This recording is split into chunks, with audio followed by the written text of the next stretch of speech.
Hello everyone. তো এখন আমি রেডি হয়ে বেরিয়ে গিয়েছি, কারণ আমাদের এক্সাম আছে। একটা এক্সাম হয়ে গেছে আর আজকে দুটো এক্সাম আছে। তো সুমন এখানে এখনও পর্যন্ত এক্সাম দিচ্ছে আর আমার হয়ে গেছে এক্সাম দেয়া।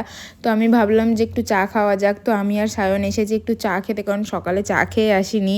আর আমরা কলেজে আসলে এই জায়গা থেকে চা খাই, এই জায়গার চাটা এত সুন্দর করে। আর তারপরে আমরা চা খেয়ে কলেজে চলে এসেছি, যেহেতু আমাদের আরও একটা এক্সাম আছে। তো আমরা এখানে এক্সাম হলে বসে আছি, তখনও আমাদের এক্সাম হয়নি। আর এখানে কিছু একটা কথা আমি ঠিক এইভাবে হাসছি। তো আমাদের এক্সাম হয়ে গেছে, ওই জন্য আমি আর সুমনা ভাবলাম যে একটু ঘুরে বেড়াই, কারণ আমরা অনেক দিনই কলেজে আসি না। ভাবলাম এত তাড়াতাড়ি বাড়ি গিয়ে কী বা করবো। আর সায়ন তো আগেই বাড়ি চলে গিয়েছে, তো আমি আর সুমনায় ঘুরে বেড়াচ্ছিলাম। আর গাছে ফুল দেখে সুমনা বললো যে এই ফুলটা আমাকে দে। তো আমি লিটারলি চুরি করেছি ফুলটা ওর জন্য।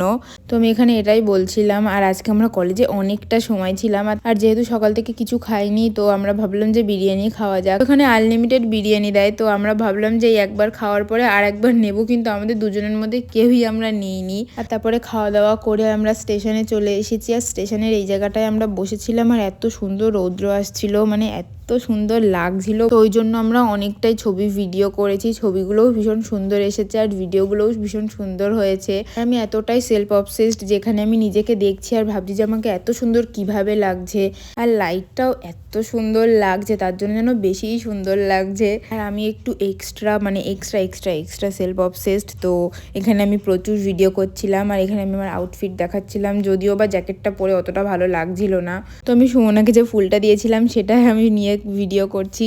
আর এখানে আমি বলছিলাম যে এখানে পিছনে যেতে যেতে আমি যদি পড়ে যাই তখন কি হবে।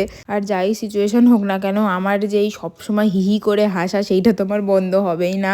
আর এখানে আমার একজন ভিডিও খারাপ করে দিল, এত রাগ হচ্ছিল না। তো এখানে সুমনা আমাকে বলছিল যে তোকে সুন্দর লাগছে, আর আমি বলছি আমি জানি আমাকে সুন্দর লাগছে। আর এখানে আমাকে সত্যিই সুন্দর লাগছিল, কারণ এটা আমার ফেভারিট কুর্তি। আর এই কুর্তিটা পরে এত সুন্দর লাগে কি করে। আমরা যেখানে বসেছিলাম পাশেই কদবেল ছিল, তো আমরা ভাবলাম যে কদবেল মাখা খাই। আমি লিটারালি এখানে শুয়ে আছি, কারণ আমার ঘুম পাচ্ছে। ভিউ এনজয় করছি গাইস। যদিও বা কদবেল মাখাটা অতটা ভালো ছিল না, মানে খারাপ না আবার ভীষণ ভালো না, মানে ভালো মোটামুটি। আর তারপরে আমরা কদবেল মাখা খাচ্ছিলাম, আর খেতে খেতে ট্রেনও চলে এসেছে। তো আমরা ট্রেনে উঠে তারপরে বাড়ি চলে এসেছিলাম। পরে বাড়ি এসে একটু রেস্ট নিয়ে সন্ধ্যাবেলার দিকে চা খেলাম, চা খাওয়ার পরে ম্যাগি খেলাম।